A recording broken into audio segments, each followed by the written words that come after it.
Okay जी, grade 2 learners book का chapter number 3 है हमारे पास मेयर्स। ठीक है, मेयर्स किसी चीज़ को मापना, मापने को कहते हैं। ओके, यहाँ पे क्वेश्चन नंबर 1 है हमारे पास, draw 2 of your favourite toys. यहाँ पे कोई से भी 2 टॉयज बना लें, कोई बैट बना लें, बॉल बना लें, कोई छोटी सी टॉय कार बना लें, और नीचे आपने सिर्फ बताना है कि उन दोनों टॉयज में से शॉर्टर कौन सा और टॉलर कौन सा, दोनों के नाम लिख देने हैं। यहाँ पे आपने बच्चे को लेंथ, इस चैप्टर में लेंथ के बारे में बच्चे को लेंथ इंट्रोड्यूस करवानी है कि लेंथ क्या होती है, किसी भी चीज़ की लंबाई क्या होती है, इसका लाइफ में क्या रोल होता है, कैसे हम चीज़ों को नापते हैं। अब यहाँ पे आपको डिफरेंट ऑब्जेक्ट्स दिए हुए हैं और ऊपर लिखा हुआ है कि estimate and then measure the length of picture. सबसे पहले जैसे अब ये ड्रम देख के मुझे ऐसे लग रहा है कि ये 3 सेंटीमीटर होगी इसकी लेंथ। ठीक है, तो वो मैं खुद लिख दूंगी 3 सेंटीमीटर एस्टिमेट वाले बॉक्स में यहाँ पे, और फिर इसको एक्चुअली स्केल से मेजर करूंगी कि एग्जैक्टली कितना है। जो लाइन बनी हुई है एरो के साथ, इसको मैं मेजर करूंगी स्केल के साथ। आया ये 3 है, 3 पॉइंट समथिंग है, 2 पॉइंट समथिंग है, या व्हाटएवर, और फिर उसको मैं यहाँ लिखूंगी। इसी तरह इन सारी पिक्चर्स की लेंथ मेजर करनी है और एग्जैक्टली जो इनकी लेंथ है वो लिखनी है। अब ये क्वेश्चन है एस्टिमेट एंड देन मेजर। इन सब चीज़ों की हाइट हमने पहले खुद से एस्टिमेट करनी है और फिर मेजर करनी है स्केल से। तो अब जाहिर सी बात है, लेंथ ऑफ योर टेबल, आपके घर में जो भी टेबल है उसकी लेंथ आपने मेजर करनी है, उसके बाद उसकी हाइट। अब दोनों में फ़र्क क्या है, ये मैंने एक टेबल ड्रॉ किया है, यहाँ से ले ये उसकी जो जहाँ पे वो टेबल पड़ा हुआ है वहाँ से लेकर ज़मीन तक जो उसकी होती है वो हाइट होती है। ठीक है, जो उसका कद होता है बेसिकली। और जो ये चीज़ है ये टेबल की लेंथ है। ठीक है, और इसको हम कह लेंगे टेबल की विड्थ।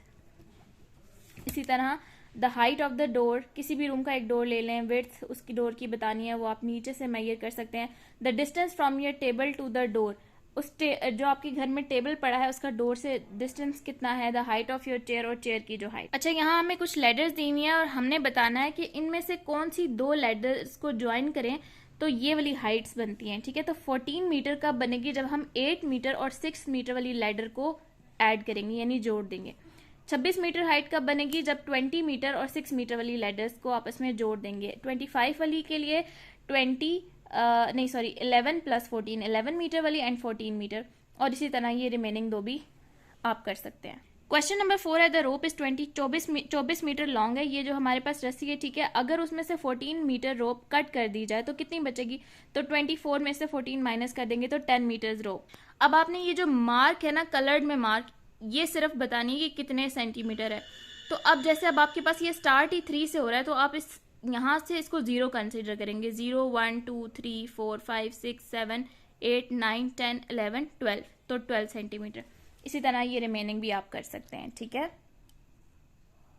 पेज नंबर 3 पे क्वेश्चन नंबर 1 है, विच लाइन इज लॉन्गर। आपको नजर आ रहा है कि जो ब्लू लाइन है वो लॉन्गर है, और नीचे जो ग्रीनिश ब्लू लाइन है, ग्रीन कह लें या ब्लू आपकी मर्जी है, वो शॉर्टर है, तो नीचे आपने वो लिख देना है।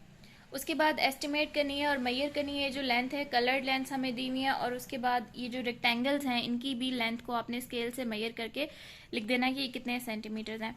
And the chapter is almost complete. बहुत छोटा सा चैप्टर है और इसमें कुछ भी ऐसा नहीं है जो कि समझ ना आ सके, बहुत आसान है। ठीक है, यहाँ पे एक छोटा सा कॉन्सेप्ट है, यहाँ पे आप गौर से देखें, एक वर्ड यूज हुआ है वाइड रेक्टेंगल। वाइड बोलते हैं चौड़ाई को, और रेक्टेंगल।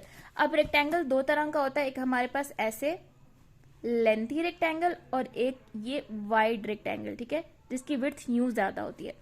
तो वो कह रहा है कि अगर आपकी if the length of your arm span, अगर आपकी दोनों बाजुओं की लंबाई जब आप उन्हें प्रॉपरली स्ट्रेच करते हैं, वो लंबाई इज लार्जर, बड़ी है, देन योर हाइट, आपकी हाइट से। यानी आपकी हाइट अगर मैं कहूं कि 5 सेंटीमीटर है और ये जो आपके आर्म स्पैन है ये 6 सेंटीमीटर है, तो आप क्या कहलाएंगे, एक वाइड रेक्टेंगल। ये आपकी शेप कहलाएगी। ठीक है, अगर तो आपकी आर्म की लेंथ, जो स्पैन की लेंथ है, वो आपकी हाइट के बिल्कुल बराबर है, यानी ये भी अगर 5 है और ये भी 5 है, वैसे तो 5 नहीं होती, मैं एज एन एग्जाम्पल कह रही हूँ, तब आप एक स्क्वायर कहलाएंगे। ठीक है, और अगर आपकी जो आर्म स्पैन की लेंथ है वो आपकी हाइट से छोटी है, तो फिर आप you are a tall rectangle. ठीक है, टॉल रेक्टेंगल कौन सा होता है, ये वाला।